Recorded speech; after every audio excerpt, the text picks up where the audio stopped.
ಇವತ್ತು ನಾನು ನಿಮಗೆ ಒಂದು ಹೆಲ್ತಿ ರೆಸಿಪಿಯೊಂದಿಗೆ ಬಂದಿದ್ದೀನಿ.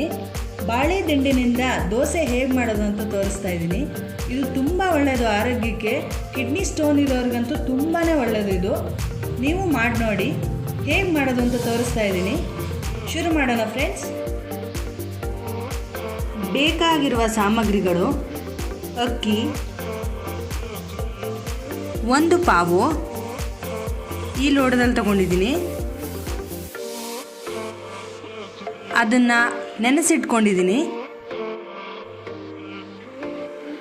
ಬಾಳೆ ದಿಂಡು ಒಂದು ಸಣ್ಣ ಸೈಜಿನ ತೊಗೊಂಡಿದ್ದೀನಿ. ಉದ್ದಿನಕಾಳು 3 ಸ್ಪೂನ್, ಮೆಂತ್ಯ ಅರ್ಧ ಸ್ಪೂನ್. ಬಾಳೆ ದಿಂಡನ್ನು ಕಟ್ ಮಾಡ್ಕೋತಾ ಇದ್ದೀನಿ ರೌಂಡಾಗಿ. ಈ ಥರ ಸಣ್ಣ ಸಣ್ಣದಾಗಿ ಪೀಸ್ ಮಾಡಿ ಇಟ್ಕೊಂಡಿದ್ದೀನಿ.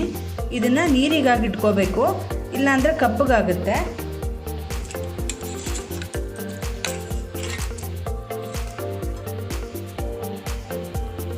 ಮೆಂತ್ಯನ ಸೇರಿಸ್ಕೋತಾ ಇದ್ದೀನಿ.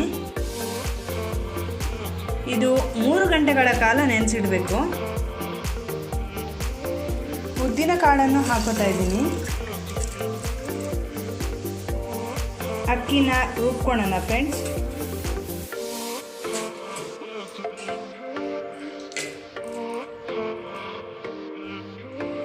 ಇದಕ್ಕೆ ಬಾಳೆ ದಿಂಡನ್ನು ಕೂಡ ಸೇರಿಸ್ಕೊಳ್ಳೋಣ.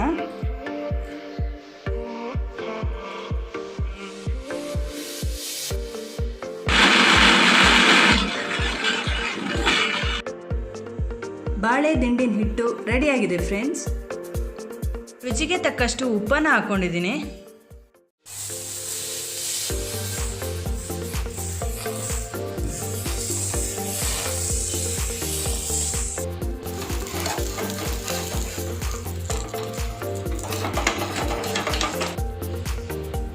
ಬಾಳೆ ದಿಂಡಿನಿಂದ ಮಾಡಿದ ದೋಸೆ ರೆಡಿ.